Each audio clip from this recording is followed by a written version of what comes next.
Good morning. Can everyone hear me? Can everyone see the screen? Has everyone had their coffee? Okay. Well, thank you for joining us this morning. My name is Beth Van Bladel. I'm a director with CFO for Hire, division of BST. And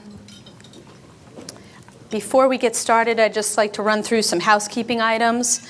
Everybody has a folder at their table. Does everyone have a chance to grab one?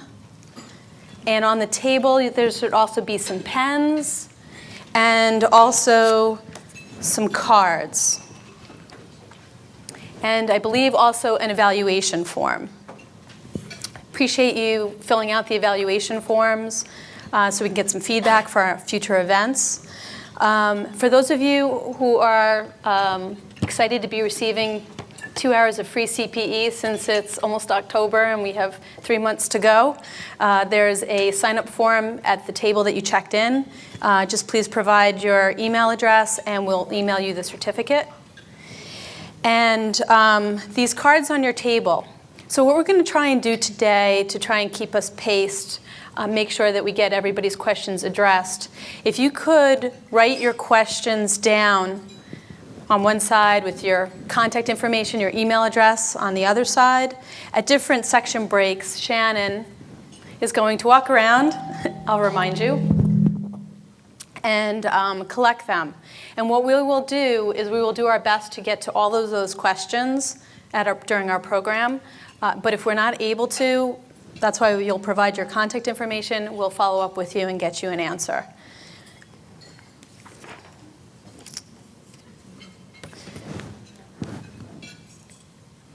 So, discussion topics today. So this is our third theory to practice session on lease accounting. And last year, Lisa Smith and I took a deep dive into the technical accounting. And this year, I invited our real estate and equipment leasing experts to join me so that we can figure out how to extract some value from this lease accounting process. My concern is we're going to put all this time and effort and money to get a journal entry. So we put this program together with the minds of, again, putting that theory to practice. How do we operationalize this exercise? And since you can't improve what you don't measure, a great sage, John Kempf, always taught me that. I'm going to share with you the research that I've completed on lease accounting software. And with that data that you aggregate in the software, that's where our lease accounting, our lease real estate experts and our equipment folks, they can help extract value from that by analyzing that data, and they'll be able to share their experiences in doing that. So we have bios in the folder that give our background, but I'm going to give our speakers here, our guests, an opportunity to share a little bit about themselves. I'd like to introduce you to Zach Conley from Cressa Albany, and Mark Hoffman from Key Equipment Finance here in Albany, and Mike Ketchkop from Cressa, Washington, D.C., who came up here just for this. But he is an alum of UAlbany School of Accounting, School of Business. So can each of you take a moment to share some of your background, area of expertise, and what I care most about is how do you help people? Sure. Okay. I'll start. Yeah. Okay. Great. I'm Zach Conley. I am the managing principal and owner of Cressa here in Albany. As Beth mentioned, Mike is in our DC office, so we have offices all over the globe. How do we help people? That's a great question.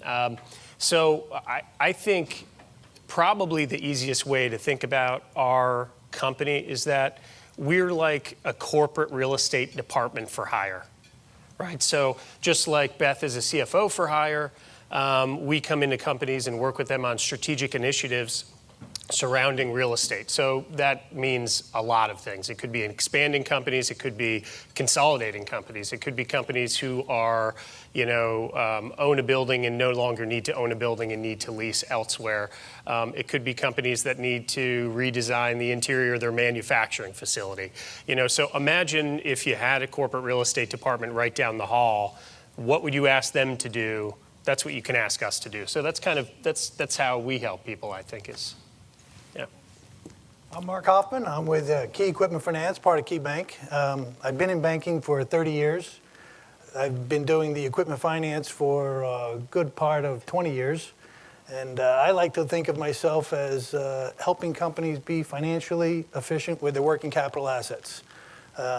Boy, that's a big mouthful. And if you take anything away from today, you want to remember that financially efficient, because everybody's always asking you for things, and you're going to say to them, we can't do it, it's too expensive. Instead of having them call you cheap, you can say, I'm financially efficient. So you can take that back at the end of today. Thanks, Phil. Thanks, Beth. I'm Mike Hitchcock. I'm a principal of Cressa. I head up our National Lease Forensics practice, and I'm a CPA, MBA. I'm on the faculty at Georgetown University, as you could see, and I teach a 14-week class on leases. If anybody wants to come up to Washington and listen to it, it's riveting, 3 hours every Wednesday. And most importantly, a SUNY Albany grad, really proud of that. And the way that I'll be talking a little bit later about, once you do all your lease accounting, there are other ways. A lot of what I do is called lease audits. You might have heard of that.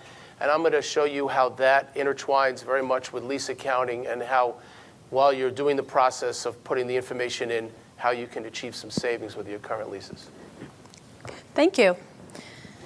All right, so this is our agenda, everything that was on the invitation.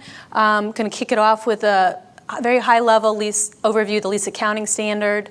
Then I'm going to talk about the research that I've completed on software evaluation and implementation. Then I'm going to hand it over to Zach and to Mike, and they're going to talk about lease, and Mark, and talk about extracting the data and lease terminology, things to think about when you're reading your leases, when you're negotiating leases, and then how it could impact the lease accounting.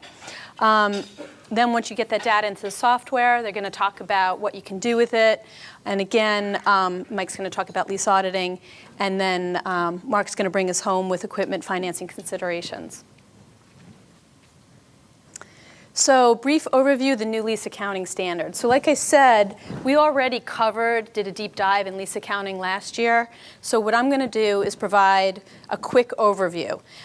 So this is not going to be a lease accounting lesson. I'm going to hit the high notes. If you have any specific technical questions, still put them down on your cards. But what I'm probably going to do is I'll get back to you offline and help you with any questions that you have.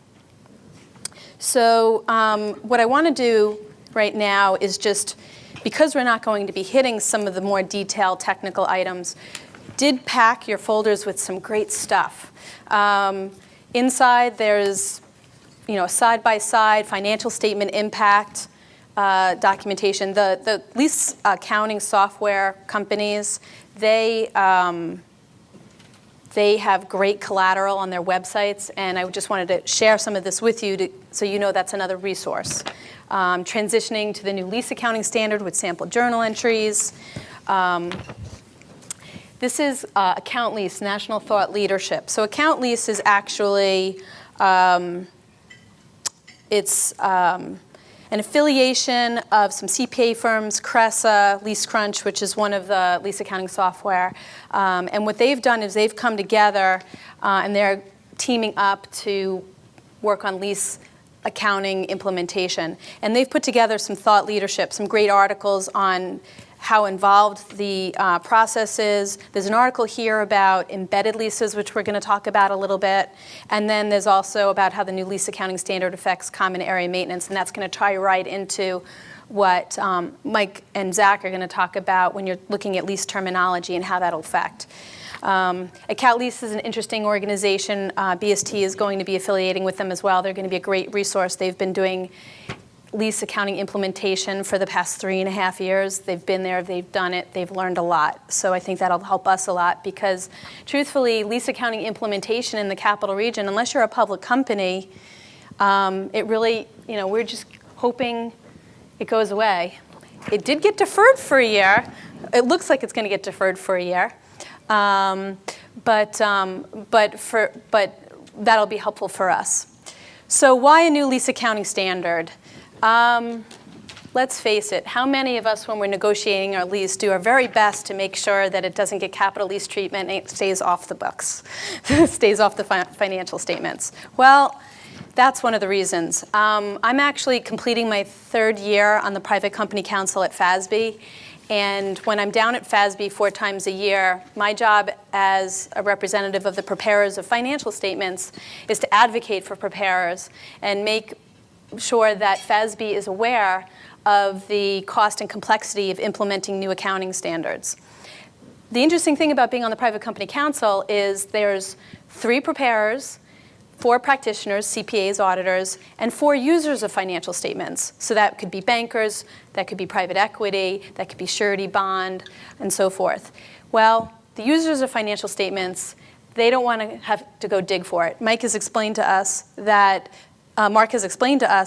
they know, they just go to the footnote and they add it in. But the other users in the financial statement say, no, we want to see it. So that's pretty much the main reason why this lease accounting standard has gone into effect and it was written. It's going to increase the transparency. Public companies have already had to implement this. And technically, private companies were supposed to have implemented this by the end of 2020. So this summer, the FASB unanimously approved, they agreed to move forward with an accounting standards update, which was just out for comment. Comments were due by last week, to actually put a 1-year extension, not just on leases, but also hedging and on credit losses, which is called CECL. And so it's highly likely that this extension is going to happen. So back in June, we got into quite a debate. Actually, it was funny. It was Russ Golden and myself, the chairman of FASB, and his concern is that if they delay it, that private companies are going to push it off, and that extra year is not going to mean anything. And we tried to explain to them that private companies need that time because they have a lot of pressing issues. You have revenue recognition, which is affecting a lot, and then it's a matter of limited resources. In addition to that, a lot of the software providers that are providing lease accounting software, their price point was meant for public companies. In fact, when I did a lot of demos with the lease accounting software companies, I said to them, you know, you've had it real good because public companies, you didn't have to sell to them. They had to buy this because of Sarbanes-Oxley. Private companies, they're going to take a different tact. They're going to just try and make do with Excel. So what can you do with your software to make it more affordable? And educating FASB that let the marketplace prepare themselves now for private companies. And so that's where we are. You get the extra year. Truthfully, if you're a small company, you probably have some breathing room. But if you're a large company, if you have, I would say, 35, 40 leases that you know of, if you have a complex organization with multiple locations, subsidiaries, now's the time, if you haven't done so already, to starting your lease inventory and making that assessment. And we're going to talk about that a little bit. So, high-level lease accounting. It starts out with, what's a lease? Okay? So, lease contracts and the scope, an identified asset, and the right to control during the lease term. And it needs to be explicitly or implicitly specified, and the supplier has to have no practical ability to substitute, would not economically benefit from substituting the asset. And the decision-making over the use of the asset, and the ability to obtain substantially all economic benefits. So again, when you think about leases, everyone thinks real estate leases. Okay, they're complex and they're expensive. Photocopiers, computers, servers, they're high in volume, but they're simple. You have vehicle, you have equipment, and then you have something called embedded leases. That's where you might have a service contract that covers some of this criteria, even though it's not called a lease. So for example, what if you advertise on a billboard? Could that be considered a lease? What about solar panels? Do you control how that solar panel is being used? Medical equipment, if you're leasing medical equipment. So there's complex service agreements. So in that thought leadership document that's in your folder, there's a great article about embedded leases. Mike, do you want to say anything about any of this? Well, just the criteria.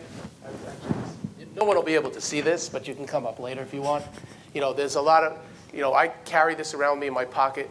And, basically, if you're looking to figure out what's an embedded lease, there are all these yes, no questions.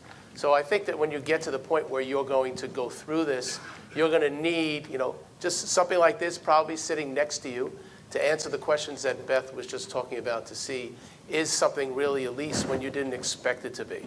So that's important. And one of the things we're trying to do, when we're going through this, is really trying to help you along, because when your auditors come in, we'd like that process to be a little more seamless rather than try to figure out, okay, now I have to go restate all these items that I didn't think were leases. So we have a number, and you'll see in the folder, and if you want to send it, email us, we just have so many exhibits that are going to be helpful and just right to the point.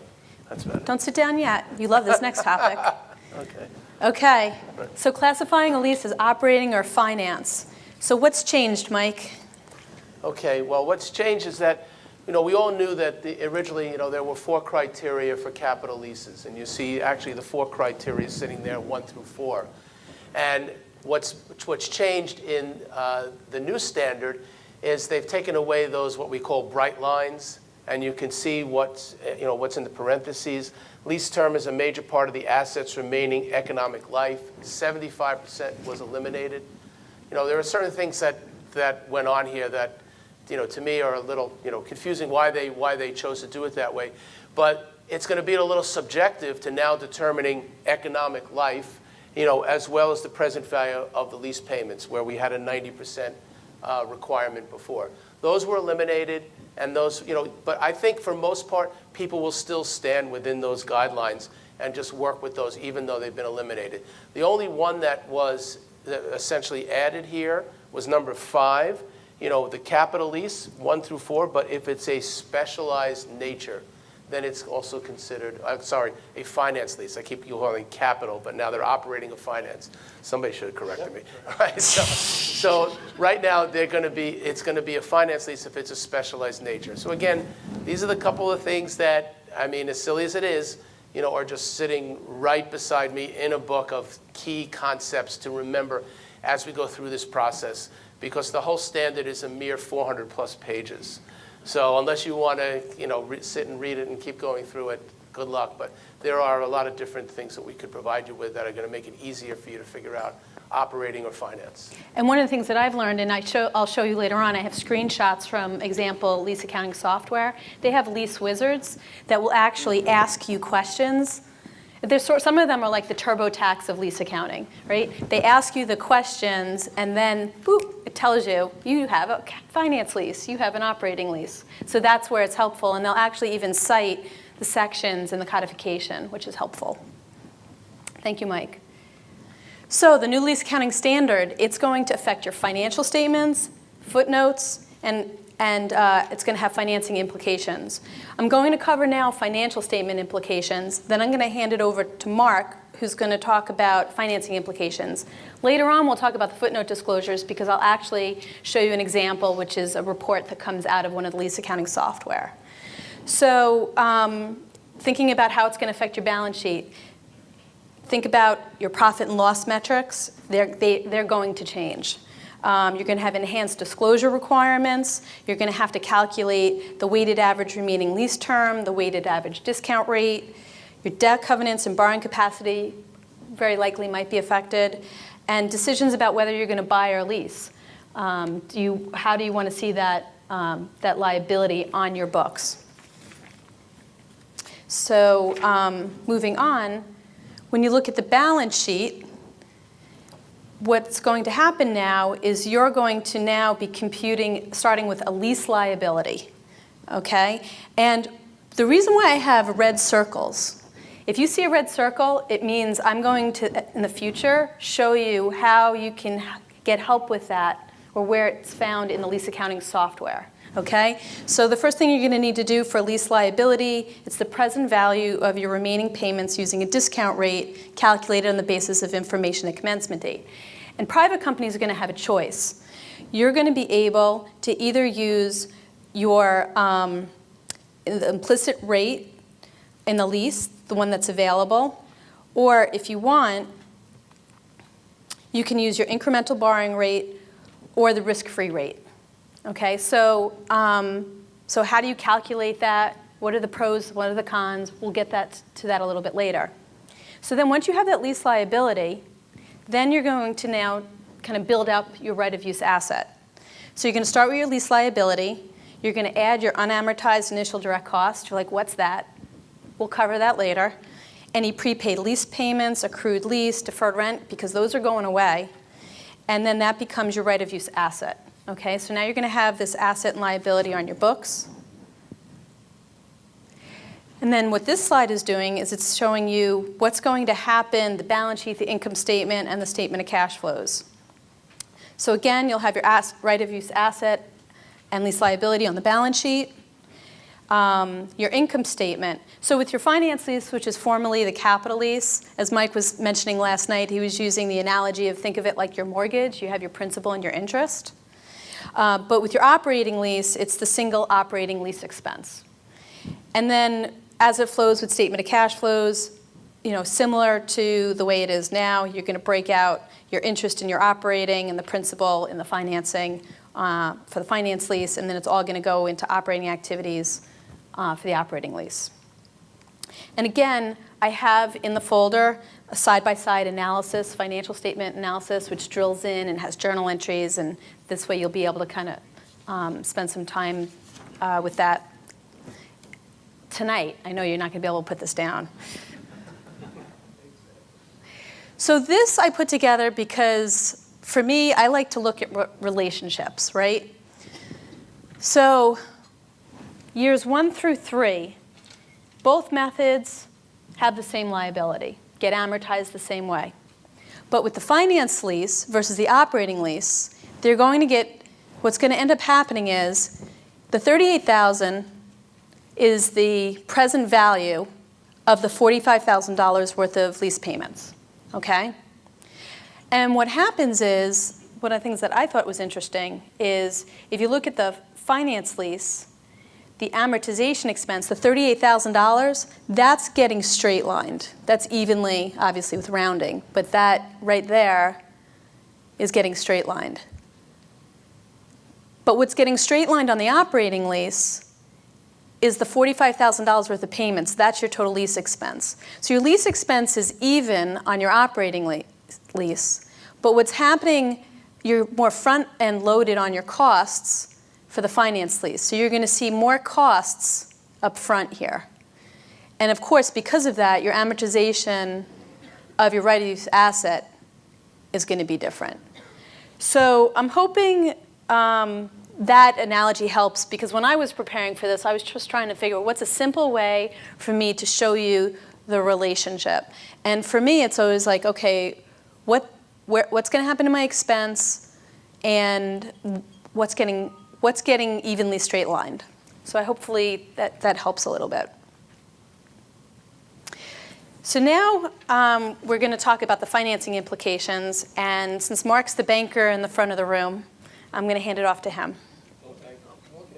Here comes the banker. Yeah. The reality is, the whole purpose of this was to bring everything onto the balance sheet as either an asset or a liability. So the question is, okay, what's it going to affect? And as we just took a few of the ratios and tried to show you the difference, how it's going to be impacted. So as you see, most of the stuff isn't really impacted because it doesn't affect either an asset or a liability. The one that's there are 3 that are affected on this page. Your return on assets. When we're bringing an asset onto the book, it's a right-of-use asset. Now it's an asset. The assets go up. Your income didn't change any, so your ROA is going to decrease. As you look at your liabilities, remember, it came in as a liability, but it's a little tricky in that it's a non-debt liability. So your liabilities did go up, and so therefore your total liabilities went up. But when you look at your debt to equity, the liability you just brought on was a non-debt liability. So it's not included in the debt to equity. And that's why your debt to equity stays similar to what you had before. So it's really your assets and your liabilities that are being affected and not a lot of other things. So, But one of the things we did talk about is it's important to talk to your banker to make sure that everyone's definitions, their debt covenants are all different, and what's the definition of debt? it's vital that you speak to them because a couple of reasons. One, as the bankers are all here, I mean, you'd like to think that they're looking at your financial statements and projecting out what's going to happen. That sounds, great in theory, but you provide them with the projections. They don't provide you with projections. So if you're thinking they're going to do it for you, they're not, because they also have another few clients, and for them to do it for 60 to 100 people or companies would be, monumental task. So it's vital. You really spend a little time looking at it. Now, the other thing is every bank they kind of look at things a little bit differently. I know the bigger banks quite often will bring in look at the footnotes and bring those footnotes into their covenants and write that in. Some of the other banks don't do it. And that was the whole purpose of this, to get everything in front of everybody and easy to see. So it's really important that you sit down with your banker and determine, hey, here's my projection. This is what I think my financial statements are going to look like under the new accounting rules. Let's talk about the covenants. I don't think it's going to be affected, or I do think it's going to be affected, and talk to them prior to. As all of your banking relationship, the best thing to do, if you have a question, give them a call. Okay, thanks. Mike, did you have anything, or you good? No, I think he covered it. I think the most concern that I always hear about is the debt covenants and making sure that the document's drafted properly. So any attorneys in the room might be very happy that there's going to be probably some redrafting. So that might be the biggest thing that comes out of this, just the redrafting of the documents, so you don't have, the standard wasn't meant to change financial statements so that you would be thrown into default on a loan. I mean, that's just not what I believe it was. It was not anticipated to do. But, so you just want to make sure that you've covered yourself there. Okay, thank you. So this next slide is going to have a lot of information on it. I'm not going to cover all of it, but I just wanted to make sure you knew about the 7 policies, okay? So when I think about a lease accounting policy, I almost think about most companies have a capitalization policy. When you're buying a fixed asset, what's going to get capitalized, what's not.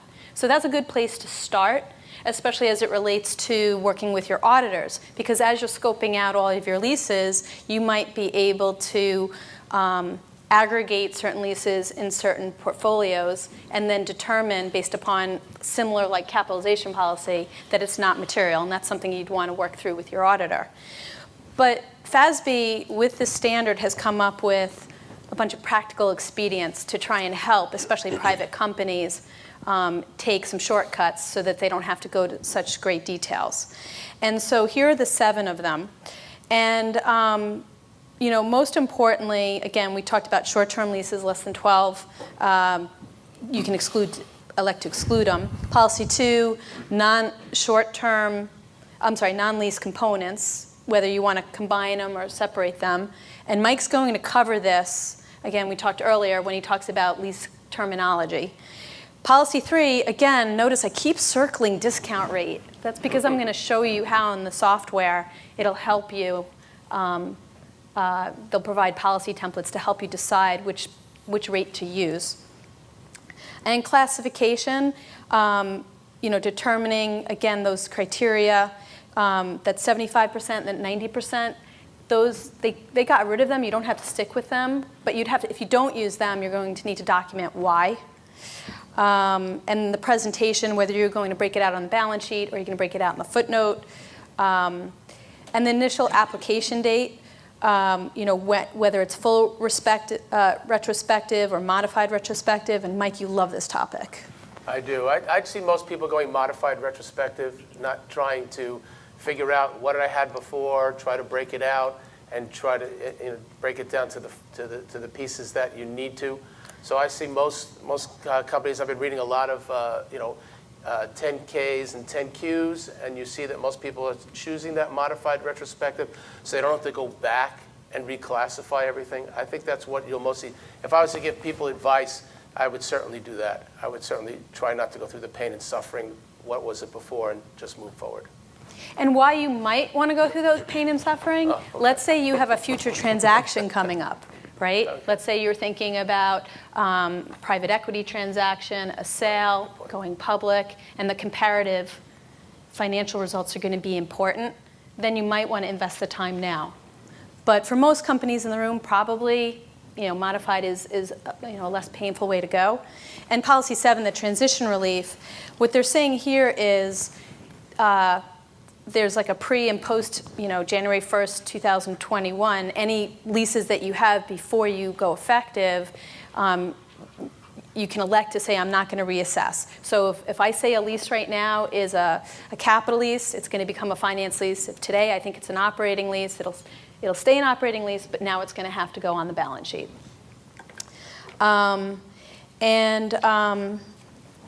Moving on to the next slide. Yay, we're out of lease accounting.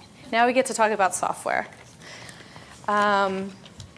So again, I put in the folder some resources that are in your folder. And what I have in there is a checklist to say pros and cons of using Excel versus using a software program. There's even how to evaluate as a buyer, how to evaluate lease accounting software, questions to ask. And then also there's a transition guide on implementation and things to think about. So hopefully that'll be a good resource for you to take home.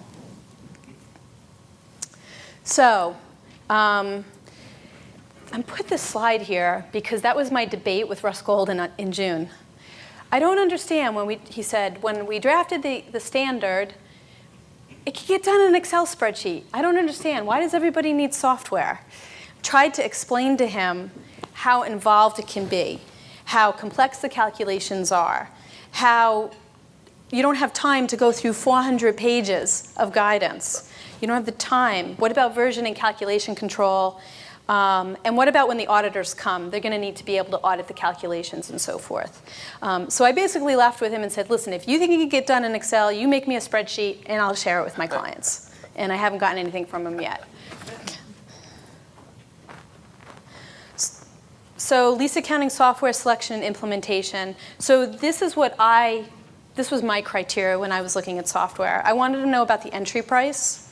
At the end of this, I will have a price list of the 3 I picked and how much it cost. Some software solutions have like startup fixed fee implementation costs, and then they go ahead and they charge you per lease. So I looked at that. If I have a small portfolio of leases, do I want to have to pay that big upfront implementation fee? System requirements, security and SOC compliance. So SOC compliance, that's basically their internal control report, and there's different levels. Security. So one of the things that was also interesting is, depending on how big your organization is, if you're a small, closely held organization, is it enough just to have somebody as administrator, user, reader? Or are you so big that you want stronger controls? Public companies for Sarbanes-Oxley needed this. So they wanted someone who could input a journal entry and then someone who could only approve a journal entry, so there were more segregation of duties. Ease of use. Some of the software, it's like TurboTax. You get right in, it's easy to set up, you're rocking and rolling pretty quickly. Others, but now with those, you're maybe not going to have the reporting, the robust reporting and dashboards. But if you want the reporting and the dashboards, then there's going to be a lot more training and setup involved in configuration. So you get what you pay for. It depends on what your primary use of the software is going to be, and how important it is for you to have that additional data. Import, export, and report functionality. So if you recall earlier, I talked about that practical expedient where you can take all your existing leases and you're not going to have to reassess, and you'll be able to just say get it into the software. They have an import template in Excel with fields, so you'll be able to kind of populate it in and then just do one quick upload, as opposed to having to put in every individual lease, because that's a lot to get started. And then the export and the reporting. Will it export to Excel? What if I want to then go ahead and export and be able to do an upload of a journal entry into my journal ledger system? How does that work? Different reporting and dashboards, which I'll share. So when I broke this out, 1, 2, 3, 4, and 5, at a minimum, 1 was important to me, 2, system requirements, financial purposes. Because bare minimum, I need to meet FASB, and if you have to follow IFRS, you're going to want to make sure it meets the requirements. It's going to give you the journal entries, the amortization schedules, and the automated footnote. And then if for legal, now you're starting to add more functionality. It's going to be more cost, more complexity. Now all of them, you can also upload all your legal all your contracts, which is great. So you're going to go through this. Now, how many of you, if I were to say to you, do you know where all your leases are? Right? This is actually going to be a great housekeeping exercise, right? You'll be able to organize them, get them uploaded, and have them all in one place. But what about tracking lease deadlines and obligations? So you'll be able to put in those, you're going to have to put in the expiration dates and so forth to calculate lease term, but then you'll be able to use that to track when leases are up for renewal and important dates and so forth. And then for operational purposes, do you want to track relevant operational details, improve lease performance? And you'll see that when I show you some of the slides, the snapshots. So these were the 3 software solutions that I picked. And the arrow from left to right means base. It's going to get you your lease accounting. And then you're going to start to grow to lease administration.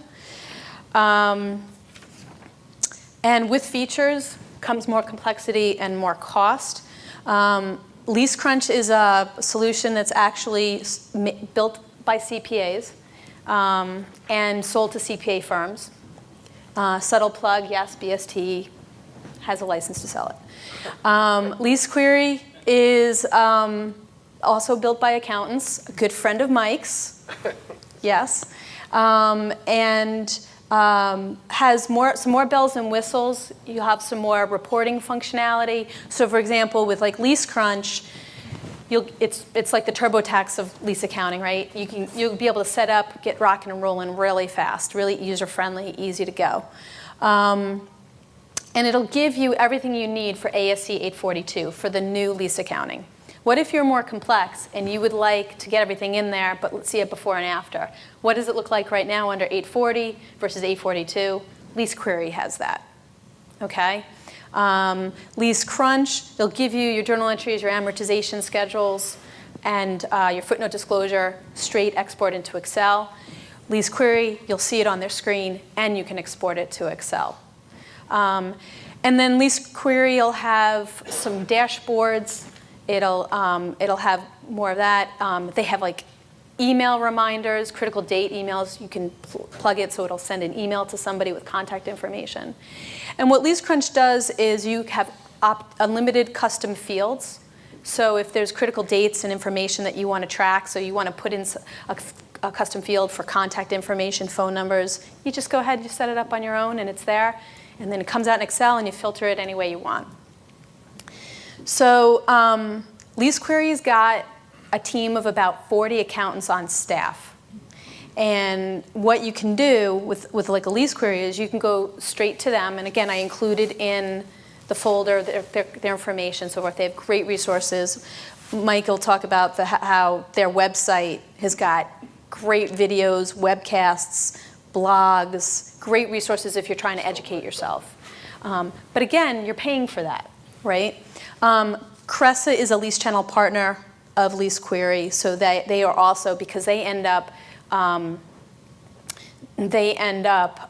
helping companies do this. So I'm going to ask Zach pretty shortly to talk about what lease administration is. But what I found out is Cressa does lease administration, and when they're doing that for their clients, the clients will go ahead and get the software. And Cressa will go ahead, and if these are really big companies, right, they'll go ahead and put everything in there. So I actually spent time with his lease administration folks and said, so here's this long list of lease accounting software. Which ones do you like? Which ones you don't? Which ones are easy to use? Which ones aren't? So I use that information. And then And then Prolease, that was a lease administration software first, and then they patched on a lease accounting module. So Zach, can you talk about what is lease administration? Yeah, sure. So lease administration, going back to what Beth mentioned, some of it is, not the most exciting stuff in the world. It's actually the first step of a house cleaning exercise. It's surprising actually how many clients, when we kick off a project and we start gathering leases and we say, where are all your leases? And they say, well, they don't have them electronically. They're all sitting in a file cabinet. Which is like, in this day and age, is kind of dark ages, but that's not surprising. I mean, we run into it constantly. Or someone sends us one lease and we get the original lease, amendment number 1, 3, and 4. Where did amendment number 2 go? You'd be surprised maybe to hear that that's often the case, that some of these documentation doesn't always get crossed. So part of it is just a house cleaning exercise of finding all these leases, identifying where they were, and sometimes even scanning them in electronically and uploading them into a software system like this. So that's not the fun part about lease administration necessarily, but it's taking all the data from all of your leases, it's uploading it into some of these software programs, and I think what I find fun about it, at least in the lease administration side, is what do you get out of once you've aggregated all that data, once you've done all the work that isn't so fun, what can you do with all that data? And so some of that is internal and external reporting. Some of that is, benchmarking from the real estate side, rent benchmarking in different markets to be able to say, am I paying too much, or am I paying too little, which is also sometimes a problem if you've got a lease coming up. Critical date management is really important. So that's something that you can do with lease administration software. When your renewal notification needs to be made, whether you have a termination option in your lease, whether there's an expansion option, but you only have till a certain date to exercise that. So it's, I would say lease administration is really kind of all-encompassing, from the data collection all the way through to the management and implementation of strategic projects. Okay. From it. And if you think about it, people who have lease administration, that's probably companies that have how many real estate leases where they're, like they want a software like a Prolease, Yeah. where, it's... Yeah, our lease administration office handles clients that have, 75 leases. Yeah. Real estate leases is what's important to our office, obviously, and then equipment leases can also be administered through lease administration. So I want to make sure I clarify that. But 75 leases to thousands of leases that we have. So it runs the gamut, really. So realistically, anybody in this room is maybe 1 or 2 people might consider a Prolease, but you'll see the price tag, it's expensive. But one of the things that we've talked about, and I've asked in preparing for this, is I asked Zach, so what kind of information goes into a lease administration software that's important to you? What critical dates and so forth? And if we were to create custom fields in a cheaper software, will that give you enough information to do what you need to do? And yeah, the answer is yes. And the answer is yes. Yeah, so we learned a lot, and so again, I just wanted to kind of give you that frame of reference. And just to, if you don't mind, Yeah. So if you have a software question, you've got to ask Beth, because I think Beth made the people who were giving demos second guess why they were working for these companies with the amount of questions she had.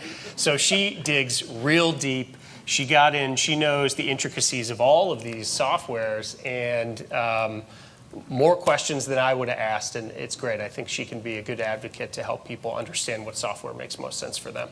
Thank you.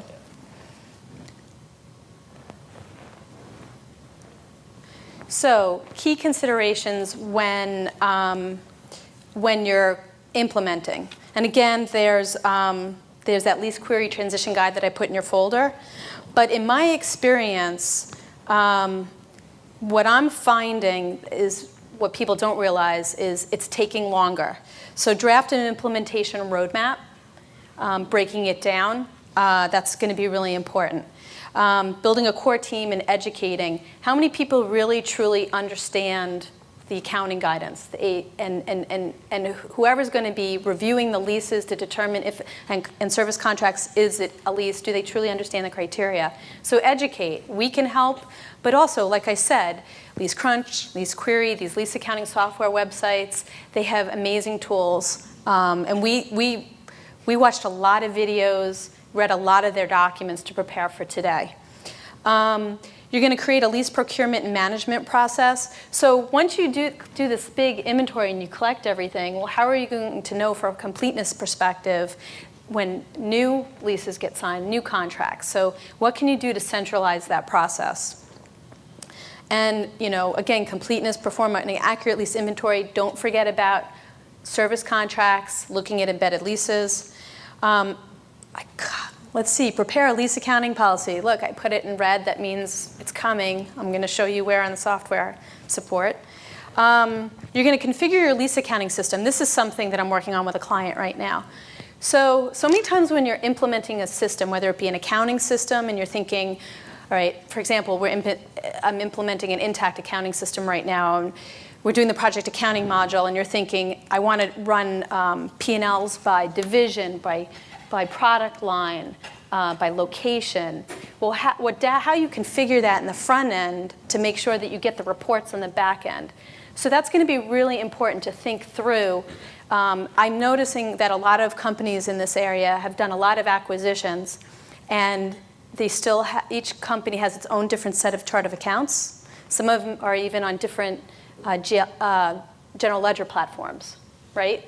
So how are you going to do that aggregation? And what's nice about the lease accounting software is it almost functions to me like a consolidating tool, like a Hyperion, where it'll give you a top level, all the balance sheet and income statement accounts that need to happen for lease accounting, and that if you have different companies that have different general ledger accounts, that's okay, because it'll all get mapped up in.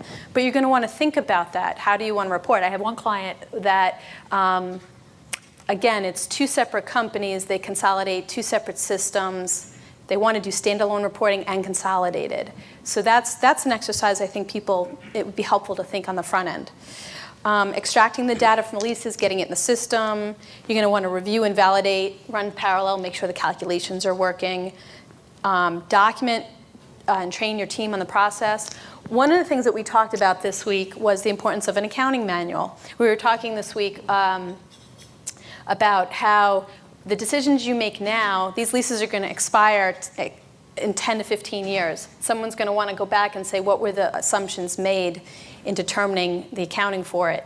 Do you know you're going to be in your position in 10 to 15 years from now? So having it memorialized in an accounting manual would be helpful. And then, of course, go live. All right. So here's an example that I grabbed out of Lease Crunch. They have accounting policy templates. So for each of those 7 policies that I went through earlier, I just grabbed 3 on discounts. So they have a template, and what it does is I know it's a little hard to read, but it basically explains, so if the rate implicit in a lease is not readily available, non-public business entities can elect to use the risk-free rate in lieu of determining an incremental borrowing rate. The risk-free rate for various time periods that approximate the lease term can be found at the U.S. Treasury rates. Boom, it's got a link. Takes you right there. The discount rate for the lease is used to determine the present value of the lease payments. And then it tells you the section in the codification. And then in the system, and then in here, you'll check whether you're going to elect the risk-free rate as the discount rate for all leases, or you're not going to apply to use the risk-free rate, and you'll calculate your incremental borrowing rate. And this, again, you're going to need for your auditors, because it's going to want to know what was your policy election. And this is the part I love the best. Advantage and disadvantage. So if you use the risk-free rate, it's going to save time and reduce your audit risk. However, the disadvantage is that's likely going to be a lower discount rate, which means it's going to give you a higher liability. And that just, I was like, oh, that's something I need to think about. So maybe I should go through the analysis and see if it's worth it. So this is just one example of how it'll take you through the policies and help you think it through. And I just liked it because I didn't have to go research anywhere. It was right there for me. So here's some screenshots from the 3 different software programs that I picked. So with the Lease Crunch, they have something called like a lease term wizard. So what they do is they ask you questions. It's sort of like TurboTax, right? They ask you questions. It adjusts the calculations, and it saves your responses for the auditor review. So here's an example of their lease term wizard. So here you need to determine, you put in the start date, and then you put in your end date. Well, what if it just says start date and then for 37 months? Then it'll calculate the end date for you. And that'll help with the initial term. Well, what happens when you start adding renewal options, early termination? Then it'll take you through and ask you those questions so that you can fill that in. And I think, Mike, you wanted to talk about improvement dollars here? Well, I actually want to talk about 2 things. The most puzzling thing when this came out for me, and I've read probably 3,000 plus leases, is how is an auditor going to determine if you are actually going to renew your lease? Okay, you're going to have a 10-year term, and then you're going to typically have renewal options, 2 5-year options. That's typically what you see. How is an auditor going to come in and determine, are you going to, is it reasonably certain that you're going to exercise those options? That's going to be extremely difficult for you, and it's going to be extremely difficult for the auditor. But there will be some issues there. So when you're doing a lease, it's important to look at some of these concepts. If you were hypothetically signing a lease with a renewal option that says, I'm going to be paying 80% of fair market value at the time I'm going to renew the lease, where a typical lease is 95 or 100. Your auditor may come in, and you're sitting there, and you're calculating a liability for a 10-year lease, and your auditor comes in and says, this is a 15-year lease, or this is a 20-year lease. So that's going to surprise you, because that's obviously going to hit your balance sheet, very dramatically. Also, certain things like, if you have let's use a 10-year lease again. In year 8, your landlord puts in a provision that says, I'm going to give you X dollars, $20, $30 a square foot, to redo some space, carpeting, painting, move some walls, furniture, whatever it is that you want to do. If I'm an auditor, and I was one in the past, and I'm looking at that lease, I'm saying, well, if you're getting a 6-figure dollar, towards the end of your lease, you're not leaving that space. You're staying. So you have to be real careful on looking at some of these things and the implications of what they do. But I think this to me was the most puzzling of it all, to have to try to figure out for both the user and the auditor to figure out, am I reasonably certain to renew? It's a standard that's going to go through a lot of work. I can tell. I mean, there are going to be a lot of different opinions on that. So just keep an eye on those provisions if you haven't before. Thank you. Here's another wizard, classification. And what I just wanted to point out here is, we talked about it earlier, and remember we talked about, they got rid of the lines around the 75% and the 90% and whatever your policy is going to be. But it has you answer a bunch of questions, but it also has a section where it'll ask you a deeper dive to put in some information, and then it'll tell you what the percent is. Okay, so it'll help you make that decision. And then you'll go ahead and you'll input all your lease payments and so forth. And do you remember earlier on when we were calculating the right of use asset, I circled initial direct costs, and I said, we'll cover that? Well, here we are. It's asking me, what are your initial direct costs? I don't know what an initial direct cost is. But there's a little question mark right here. And when you click it,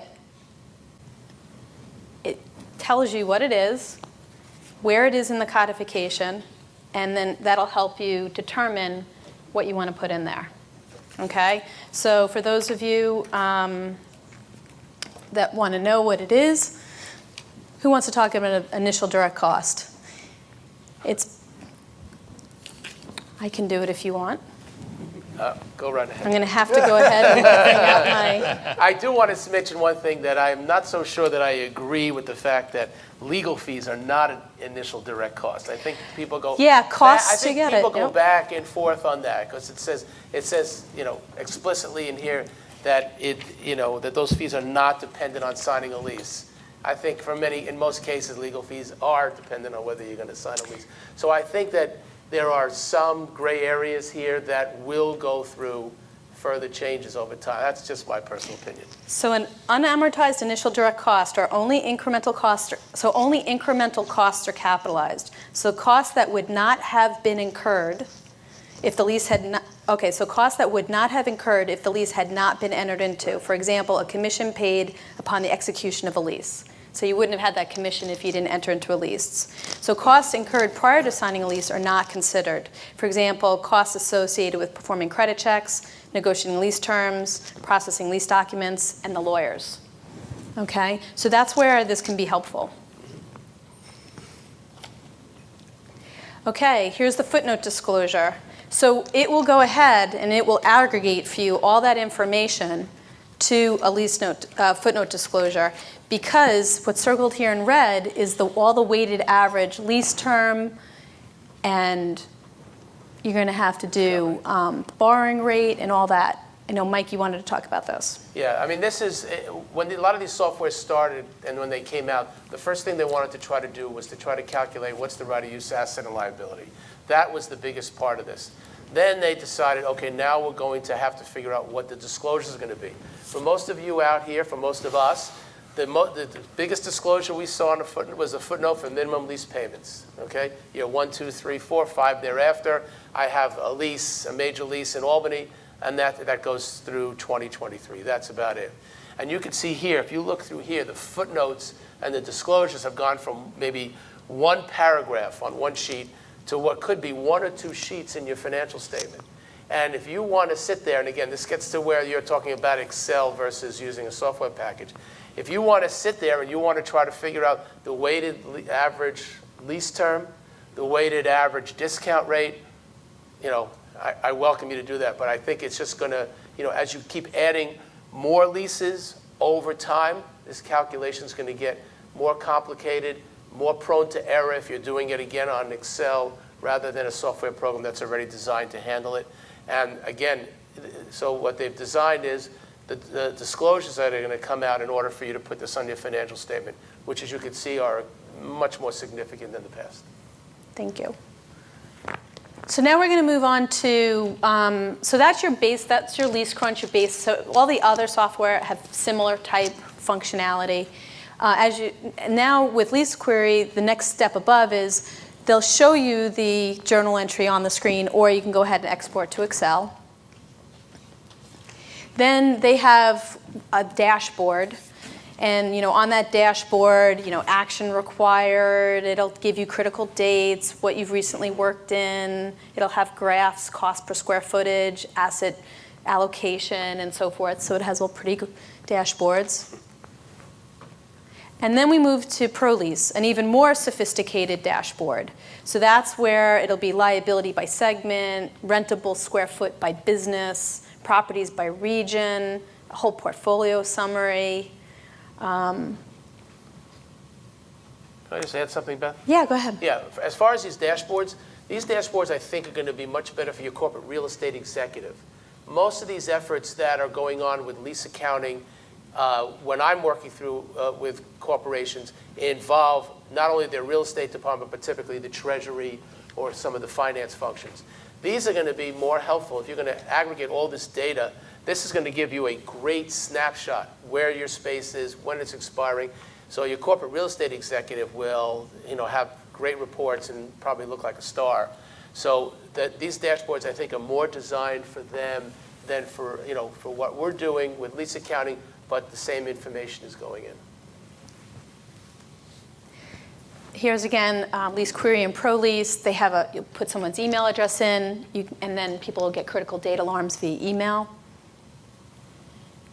Location mapping.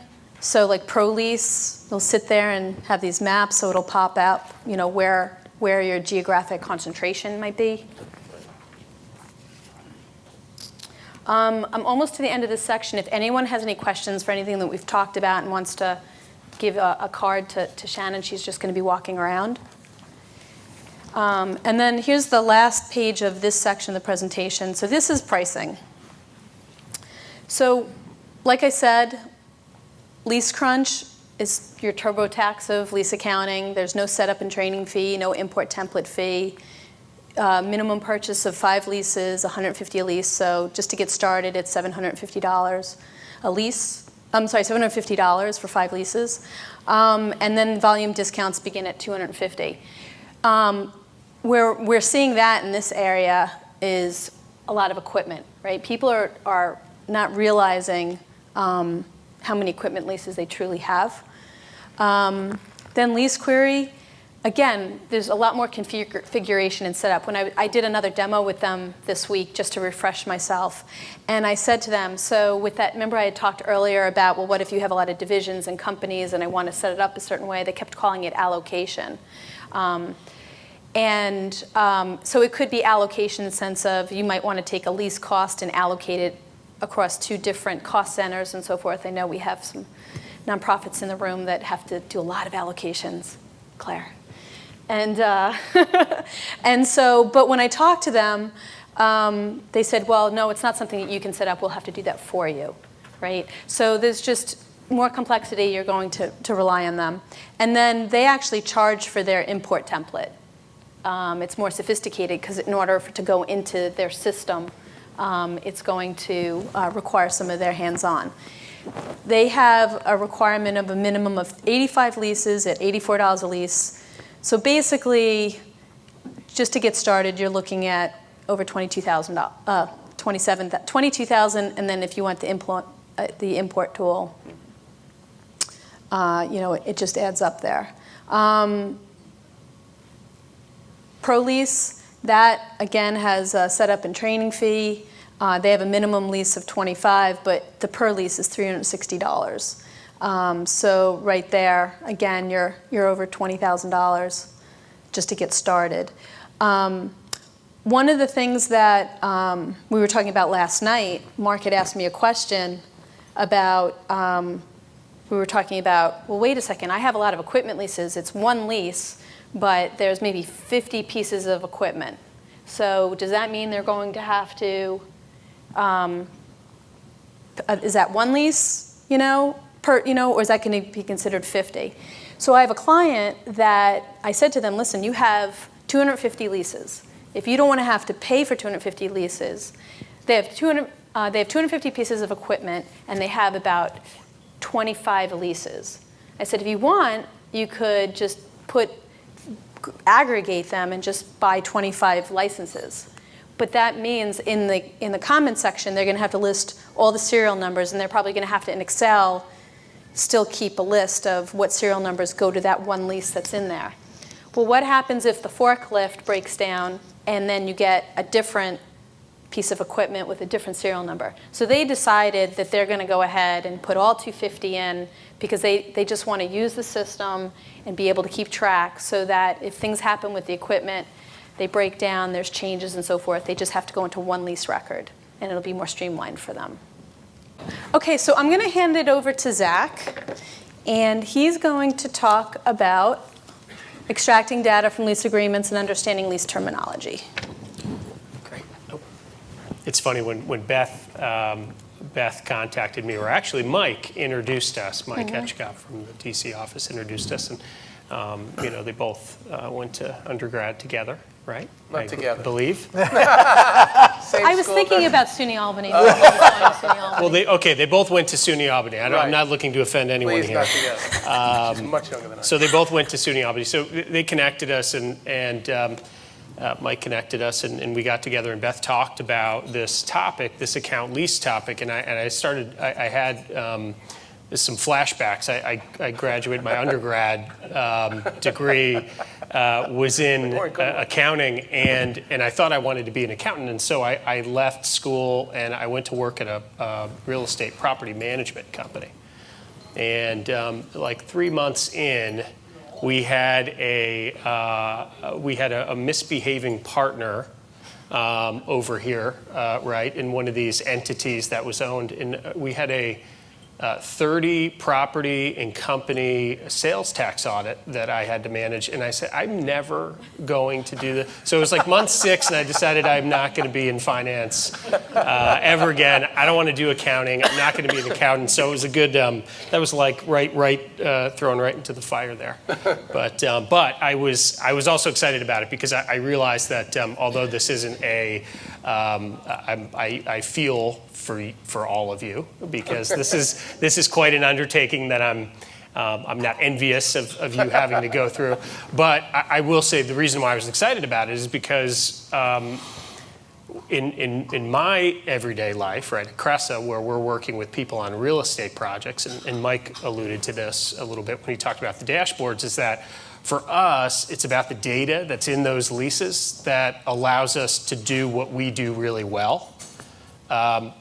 And that sounds really ambiguous, but I'm going to explain that. I think probably the best way to explain that actually is to talk through some case studies of projects that we've worked on that really were born out of the data we're talking about collecting here, right? So my goal today is you've got to do this. You've got to comply. And for some of you, that's going to be more difficult and more cumbersome than others. But you've got to go through this process. And so look, what's the upside here of having to go through this process? Because I think it puts you all in a very unique position to, find opportunities maybe that you didn't know exist. Like a lease you should have signed 10 years ago, or something other like that.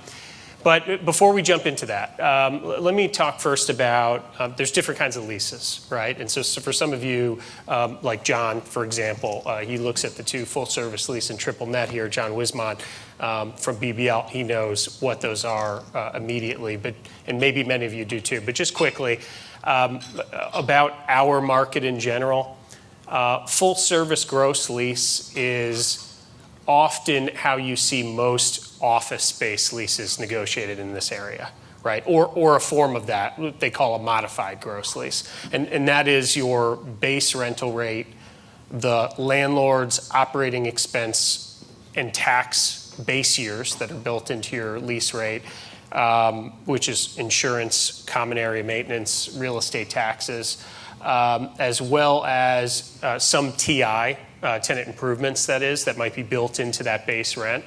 And sometimes it includes janitorial. Sometimes the tenant has to pay separately for that. Sometimes it includes utilities. Sometimes the tenant has to pay separate for that. So that's how, in this market, that's how, it's not a, all or none, but that's how most commercial office leases are in this market here. Retail leases, healthcare leases, warehouse leases, industrial leases are often the second form, the triple net discussion. And that is that you have your base rent, and the base rent is exclusive of all of those extra costs that I mentioned. So it's not a question about whether you pay cleaning costs or whether you pay utilities. You're also paying separately a proportionate share of those taxes and the common area maintenance and the insurance in the building, right? So does that make sense? And Zach, I think we were going to have Mike talk about the Policy 2 election, about separating that's lease and non-lease components. Right.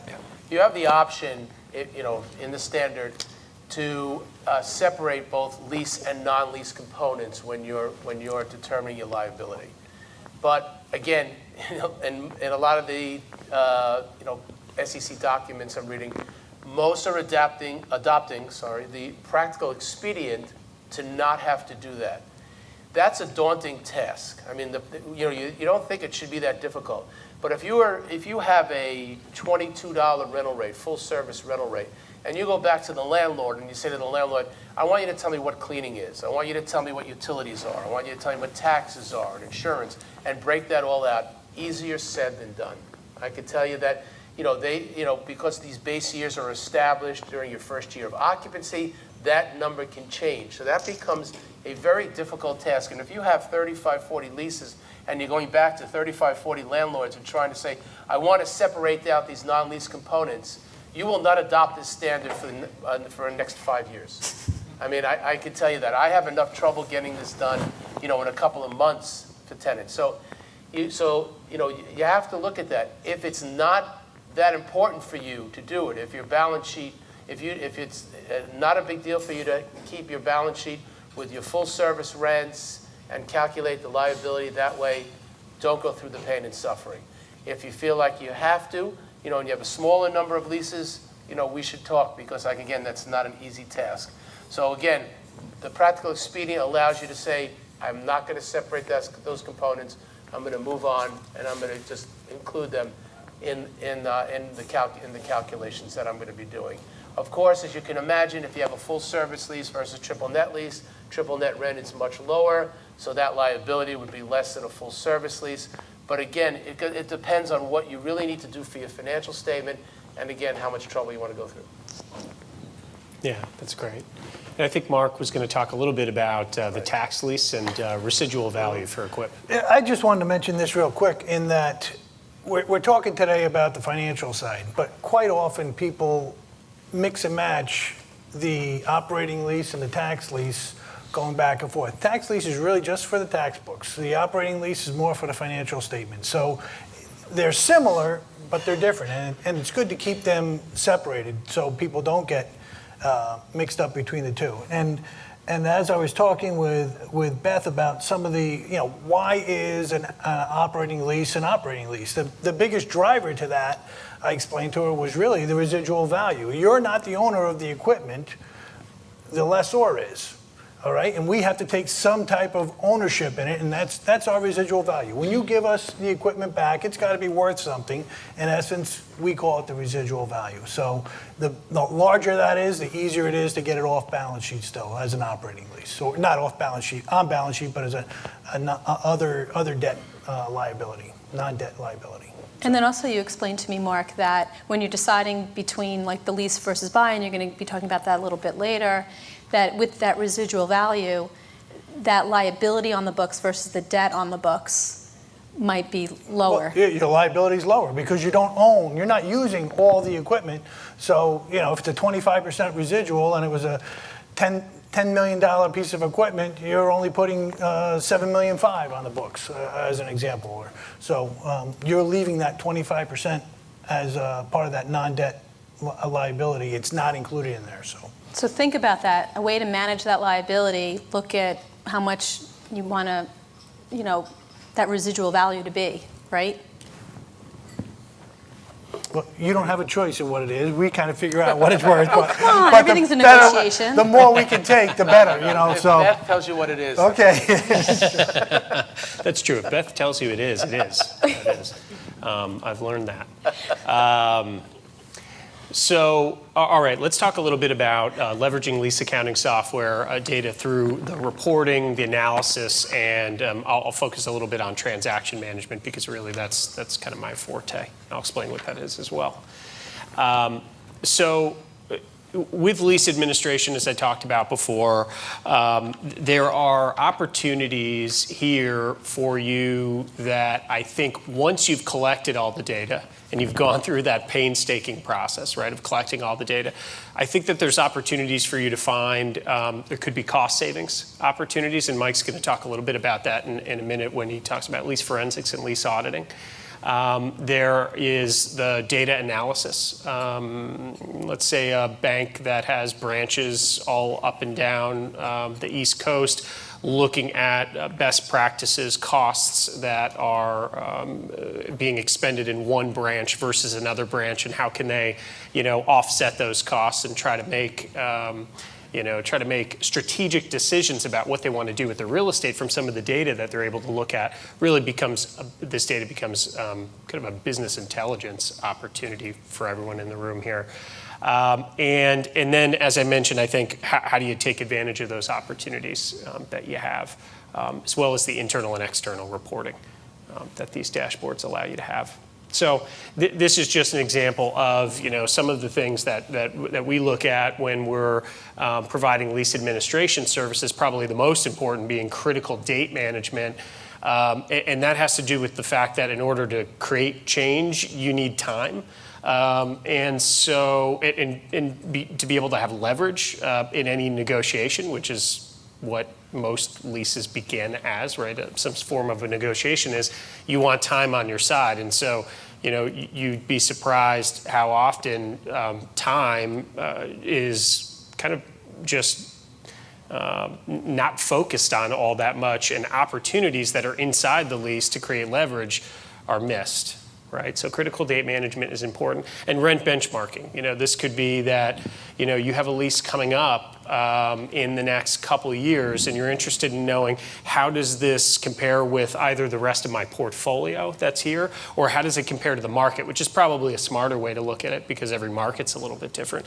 But how does it compare to market? And you say, great, oh look, the market's much lower than what I'm paying today. Great, that's a great opportunity. You know that it's coming in the future.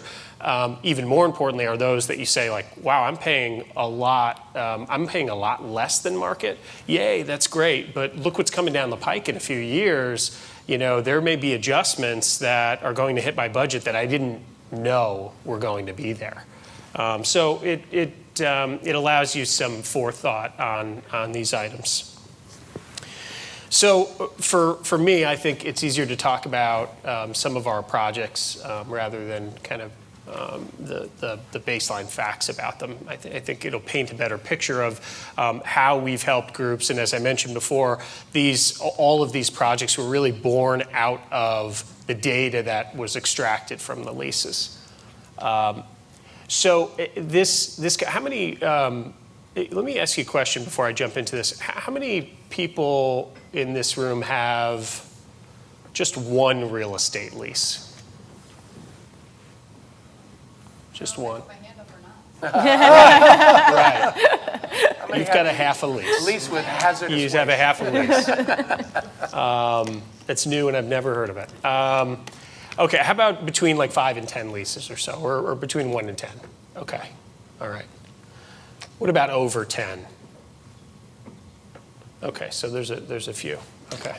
Well, the reason I ask, I'm just trying to get a sense as to, as Beth mentioned, there are some of these lease administration softwares that are, for much larger portfolios. And as you grow larger, it's more important, to have access to those portfolios. But good for me to understand what's in the room as well. This group here, and some of you have probably been through this before, it's an IT services company growing by acquiring other firms. And so they found a firm outside of Orlando in Florida that they wanted to buy, and through their due diligence process, actually their attorney brought us in to help them look at a rent benchmarking exercise. We'll call the company that was being bought Company B for a minute, just so it's not so confusing. But Company B's owner also owned the building that Company B was in. They owned their headquarters, right? And so when the Company B owner was looking to sell his business, he wrote himself a lease, right? I'm going to lease back. Now, he never had a lease before. I'm going to write myself a lease, and I'm going to lease back to the company that I own, one hat on, one hat off, right?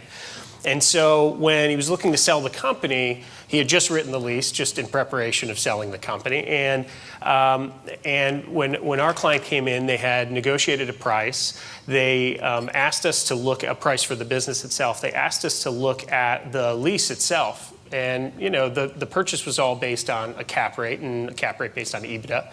And what we found was that the seller had overwritten their lease by about $4 a square foot. Mistake or not a mistake, it doesn't matter necessarily. They'd written their own lease, and so this happens often. Well, that $4 a square foot in this case, over 15,000 square feet, is $60,000 a year, which again doesn't sound like, wow, that's, we could never overcome that. But it made the differential for our client in about $1 million in valuation at a 6 cap that they were buying this business at. So when we were going through the due diligence, our client actually decided not to bring this up. They decided to keep the lease as it was, but they also knew that they almost had immediate equity of $1 million built in, because within 3 years, when the lease expired, they'd be able to adjust it back to market. Rather than them go back and say, well, you've got to adjust your rent by $60,000, which inevitably puts everything back on the table, and maybe the price ends up, or valuation ends up going another $1 million. So, but the idea is that some of these items that you're going to find are not necessarily actionable today, but they'll be really valuable in the future, right? So that's a good case of one of these opportunities. Case study number 2. This is a New York-based healthcare practice, and actually their headquarters location here in Albany. And this was a really interesting project to work on, because they had a 10-year lease. And they were only about 4 years into that 10-year lease. So they had 6 years of term remaining on the lease. And most people that hear that, other than maybe people in my office, assume that, well, there's nothing that can be done. We have 6 years left. We're tied to this lease. We're stuck. And the reason that's important is because this was a growing company, and they had started as a startup. They had grown 4 different times, and they needed to grow again. 3 different times and needed to grow again. And there was no room to expand next door, as they had done year after year after year. But they've got 6 years remaining. And they're still, I would say, a growth stage company at this point. So it wasn't like there was a ton of money to write a big check to get out of this lease. What was interesting about it was, if you walked into their front door, you thought you were walking into ABC company. If you walked next door into their finance department, it looked like you were an XYZ company. When they had taken this space, they just blew in a door, took the space next door, and started plotting people in. So you talk about layout and efficiencies and just workplace environment. I mean, it wasn't the most fun place for people to show up to work. It was very segregated and departmentalized, and there wasn't a lot of collaboration, which was important to their business as a growth stage company. So what their goal was to not only grow, but also take the rest of the space and conform it so it all looked like you were walking into the headquarters of a successful healthcare management company, the way it didn't look today. And let me show you that for a minute. So here is an example of how this space had grown. They took about 4,000 square feet here, another 3,000 square feet here. All in total, they had about 4,000 square feet, or they had about 10,000 square feet, and needed another 4 to grow into this corner area here that they eventually grew into, but couldn't yet, because that's actually a different tenant there at the time. But by reviewing the lease, we found something that the C-suite's predecessors had negotiated that the people sitting in the C-suite today knew nothing about, which was a really, really great termination option, early termination option of their lease. And so while they had been putting these people in these offices for so long and kind of being hamstrung to this lease, we were able to identify that they could terminate that lease and go out into the market, find other landlords out there who were actually willing to pay for the penalty that went along with the early termination in order to land that tenant to bring them over to their building, right? So kind of a unique situation there, which we wouldn't have ever found without having dove pretty deep into the lease. And if you're wondering, well, that would never happen to me, think about all the contracts that you didn't negotiate that now you manage, right? So there are things in those contracts that you may not know of that can create some leverage to get things done on the strategic level that you really have wanted to get done for a long time. This client didn't have to move, actually. Once the landlord knew that they may move, that we had found a landlord who's willing to pay for the termination option for them to pick up and relocate elsewhere, and to move them, by the way, which was kind of unique, to pay for their moving company to show up and move all their furniture. But they ended up negotiating a lease where they did take that space in the corner, this blue space here, the other 4,000 square feet. They re-signed a new 10-year lease, which in our industry is called like a blend and extend They had 6 years left on their lease. They added another 4 years or 5 maybe to the end. So it was like between a 10 and 11 year lease at the end of this. The landlord contributed $300,000 into tenant improvements to retrofit their space that they were in today and the expansion space that they had to move into, because this was a tenant that they wanted to keep. Right, so at the outset, it's the building's full. Where do we expand into? We don't have any options to. We've got 6 years left on our lease. We're stuck. Maybe we should put some other department in some other building down the road that can accommodate us, which wasn't going to be great. Wasn't going to accomplish their second goal to actually a lower rental rate, $300,000 worth of tenant improvements, and brand new office space for the workers that were there every day, and the construction and design was phased over time. And they had to live with that. So, you know, when you think about what data you're extracting from this, it's not just about the financials.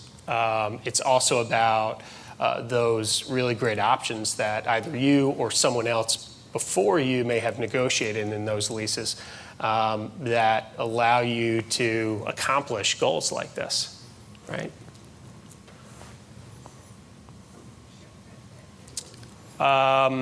Okay, case study number 3. This one is really simple, a lot more simple than either of the first two, in that just in general, we do a lot of work with a nonprofit who has recently, I would say about 2 years ago, decided that every new lease that they sign, real estate-wise, that I know of, has to be approved by their board. So the lease can be completely negotiated, but it has to get through a 30-person board, you know, whether it's a month or 2 months from whenever their next meeting. And they have to justify why to the board, not just we're signing this lease and here it is, but here's the justification behind why we're signing this lease. So they brought us in to help them paint that picture for them. Why is this a market-driven transaction for them?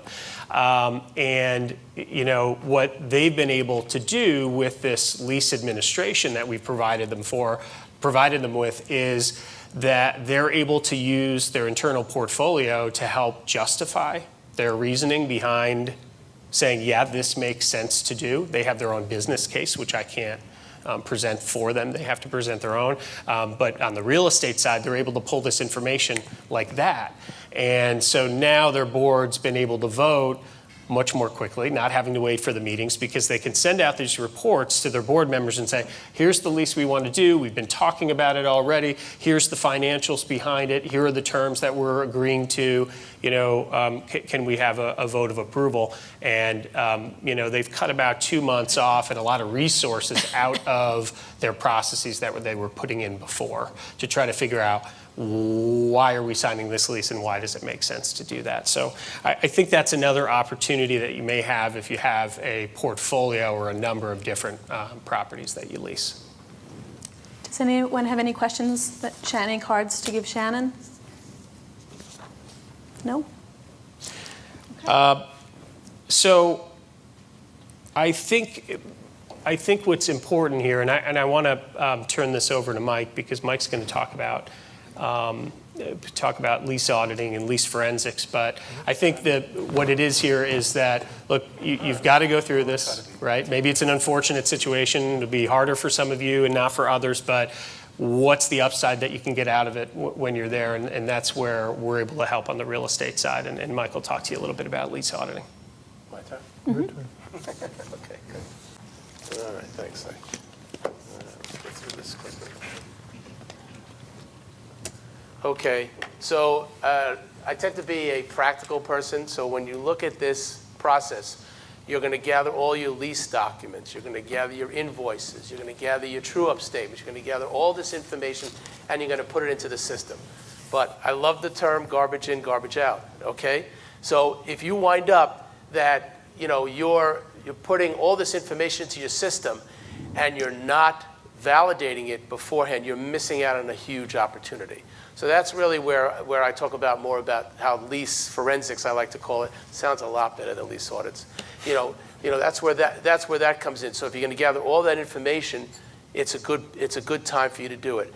Now this is where Beth and I got together, okay? I just wanted to add a little interesting visual. All the rest of them have been, words. I thought I'd put a little picture in here.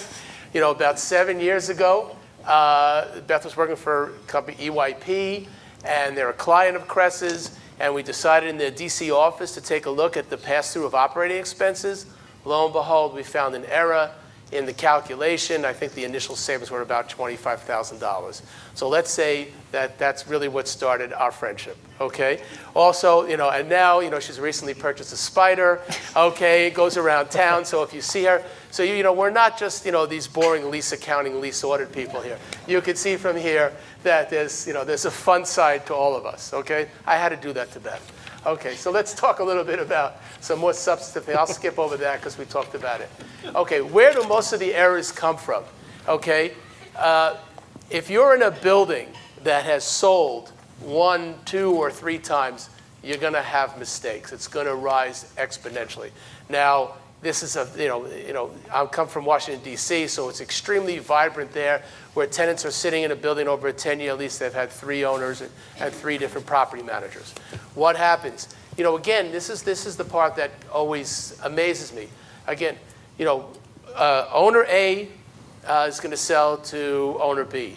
So you would think that owner A would take all the documents, leases, pass-throughs, operating statements, put them into a nice file. Owner B will do their due diligence, make sure we have all the documents. If any of you are familiar, any of you ever signed an estoppel certificate?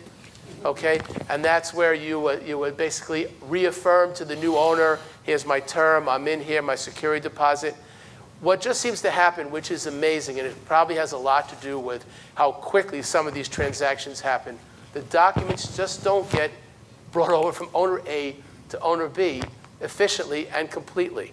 So owner B now gets all these new leases, gives them to their new property accountant, who frankly, unfortunately, doesn't really understand much about leasing. I mean, it's really a sad thing. A lot of the students I teach are property accountants or in property management because they really want to learn about the lease document. They get it from the broker who hands it over to them and says, look, you take care of it from now. I've just done this transaction. I got my commission. I'm out of here. It's your headache for now. And they sit there and they try to figure it out, and they make lots of mistakes. So changes in ownership, new accounting systems, you can imagine. Oops, I'm getting interrupted here. As you can imagine, there are different charts of accounts that are being used. So expenses get accumulated differently. And I talked about lost files, new calculation methods. A lot of times, depending on who you're selling to, there may be economies of scale in certain of the operating expenses. These are things that you really want to try to figure out. And again, if you're in the process right now of trying to figure out what's going to go into this system, let's try to figure out if it's right. The last thing I'll talk about, and you'll see in a lot of leases, this wonderful clause called gross-ups. I will tell you it's a very subjective calculation, done differently across the board by people everywhere. But the intent of it is that if your building's not fully occupied, your landlord's allowed to, in your base year, which is key, and subsequent years, to gross up operating expenses as if the building is 95 or 100% occupied. These should be expenses that are only variable in nature. Kind of makes sense, okay? It shouldn't be a linear calculation. I mean, when you think about it, I like to use the example of snow removal. If you're in a building that's 50% occupied, does the landlord only remove snow for 50% of the space around your building? I don't know, maybe here. I don't know if they do that. I really haven't seen that. So, if they're grossing up expenses that are not really going to change whether there's a 50% occupancy or a 95 or 100%, you got to be aware of these things. And like I said, this clause is one that's so often misunderstood and is calculated incorrectly. But if we can go back and we can correct the mistakes that were made and carry it forward properly, you'll wind up saving money. Okay? And Mike, just to jump in, I mean, we've talked about this before, but and you mentioned that, 99% of the time, these are just mistakes. These aren't, yes. Yeah, these are not, it's not someone out there, it's not the big bad landlord trying to get you. Right. It's changes in ownership, it's everything you just mentioned there. It's not, these errors are not intentional. I mean, these errors are just it's mostly human error. I mean, what I get mostly, actually the second thing there is a lot of times when I call property managers and I say, wait, I'm looking at a statement here and you have the wrong pro rata share on here. How did that happen? Oh, I'm sorry, I just pulled from the wrong Excel schedule, okay? Now, if you didn't bother to go back and look at the bill and redo the calculation, you would never have known that they used the wrong pro rata share. And the problem is that most landlords hand you bills that you are very hard to decipher anyway. I mean, they may give you 4 or 5 line items and say, here's your operating expenses, here's your base year, you have 10%, pay me. And in most cases, what happens in most organizations goes into the payables department, check is cut, goes to the CFO, they sign it, have no idea whether it's right or wrong. Okay, so that's one of the things that's happened. Pro rata share. Does everybody here realize that buildings change size over time? I mean, yes, I get it. Thank you very much. I always get that look like, what are you possibly smoking before you walk in here? Because buildings do change size. There's a group called BOMA, Building Owner Managers Association. Since 1996, they've had a method of measurement. They've changed it in 2010. They changed it in 2017. In what ways did they change it? Well, they realized that there was space in the building, vertical penetrations, elevators, shafts, and everything else that the tenants were all using that were attributable to your space.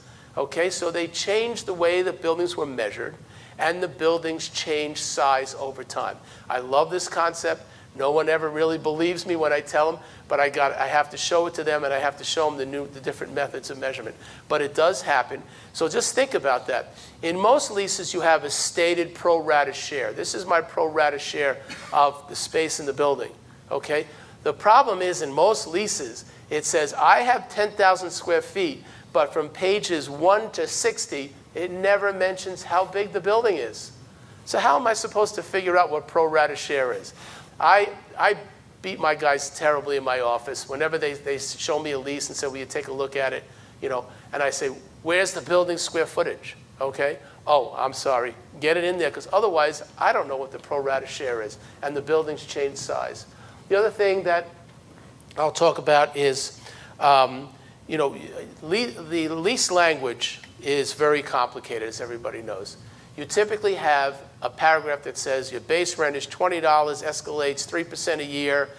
Great. 20, 20, 60, 3%. Very simple, one paragraph. Then you have 2, 3, 4 pages of operating expenses. What do operating expenses mean? What can be included? What can be excluded? Again, everybody just kind of loses sight of that whole thing, because they just don't go back and read the document. So the documents say, there are certain expenses that are excluded that you can't charge. Well, unless you read the document and go back to the numbers, you're not going to realize that those expenses are included in the expenses that you're paying for. So you really need to go back, and in some leases, depending on your size, you'll have caps, certain caps on expenses. Landlords just forget to do it. It's very easy for property managers to just go in and administer every lease the same way. Okay, that's the easiest way to do it. And they forget, the 1 or 2 things that are different about what's in your lease, not similar to others. So those are a couple things that I wanted to talk about. So again, it's just a great time to, Zach brought it up earlier, get your house in order, clean everything up. This is just the cycle. I won't go through this, just from beginning to end, determining whether you have issues. These are things that take a while, unfortunately, to try to get the property manager to send you the information, because most of the time I'm going back to them, teaching them how their lease works and why this expense shouldn't be charged. So after I've taught them that, then they have to go up the flagpole to everybody else and get things done. One quick example here, 38,000 square foot tenant. I keep talking about this full service base year concept. When you move into a lease, your base year with your operating expenses are established in your first year of occupancy. So, and every year thereafter, you're paying operating expenses over that base. It's remaining static. Year 2 over year 1, year 3 over year 1, year 4 over year 1, year 5 over year 1. So just think of it. If your year 1 number is is underestimated, is not the amount that it should be. And that goes back to that gross up provision I was talking about. Every year you'll be paying 50 cents or $1 more a square foot than you should be because you didn't bother to check that that base year was done properly. In the case of this tenant, we increased their base year by slightly over $2 a square foot, 38,000 square feet. For the first couple of years, they saved $100,000. Over the term of their lease, because of changing the base year, they will save $900,000. So you really got to look at this, and you got to see, when you go back to your portfolio. I don't suggest we do this for 1,000, 2,000, 3,000 square foot leases, but if you have 30, 40 leases, but you have 5 leases that are your headquarters and your bigger locations, this is something you really should be spending some time on. And again, any one of us are available to help you talk through it. You could always, pose questions, let us know, and we'd be glad to help you figure this out. Any questions, cards for Mike? Okay. Yeah.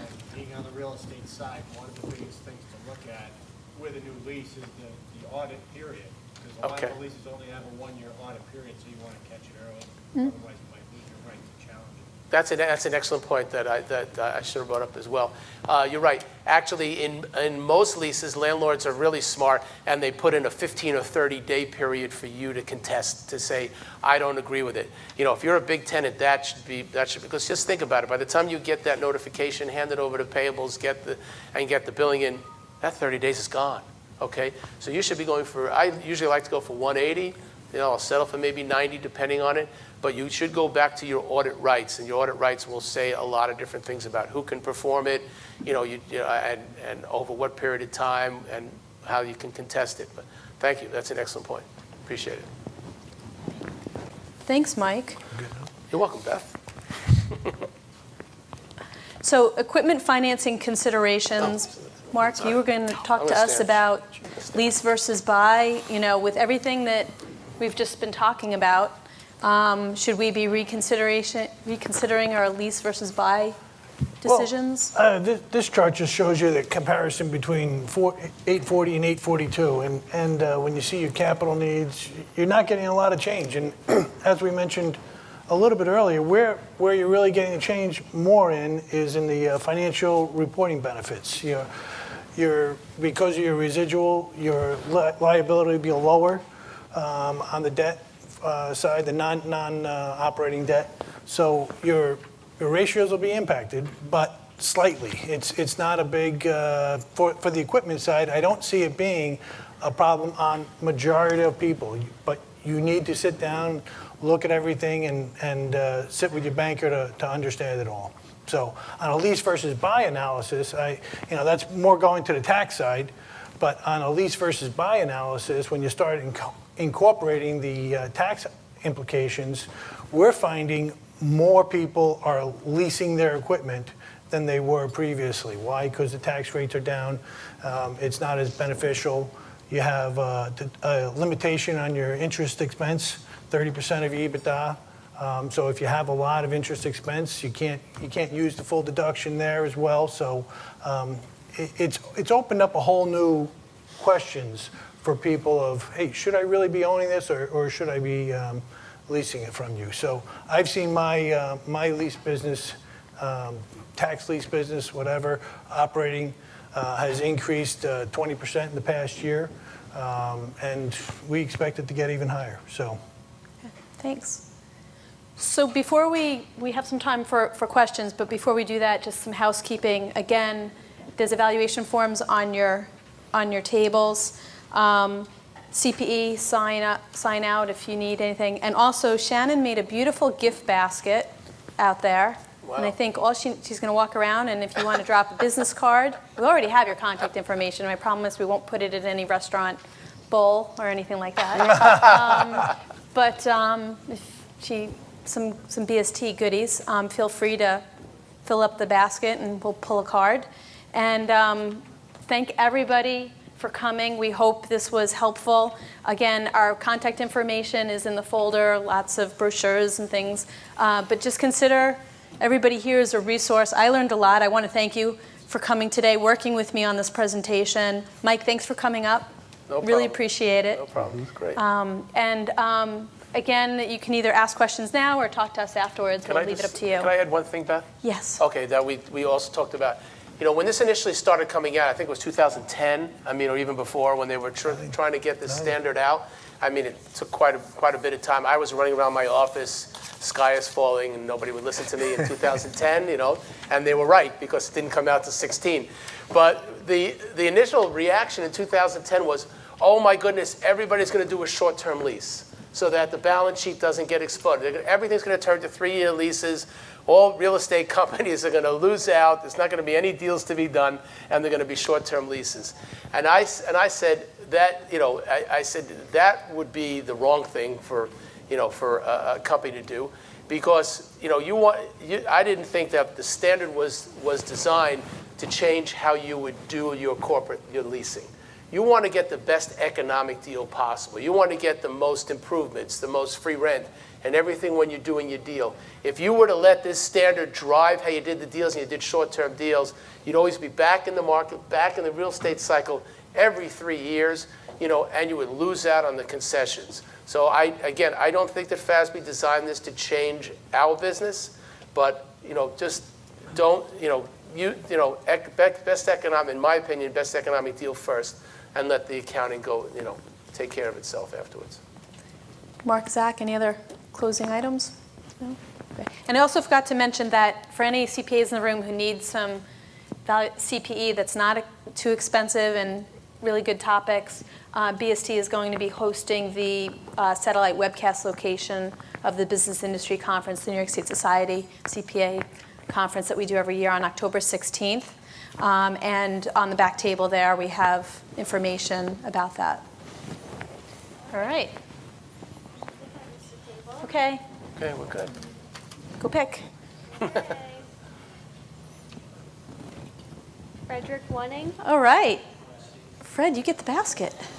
Great. He's right over there. Thank you. All right. Well, does anyone have any questions, or we'll just come up to us afterwards? And thank you all, and have a great rest of your day. Thanks. Thank you. Thank you. Thank you.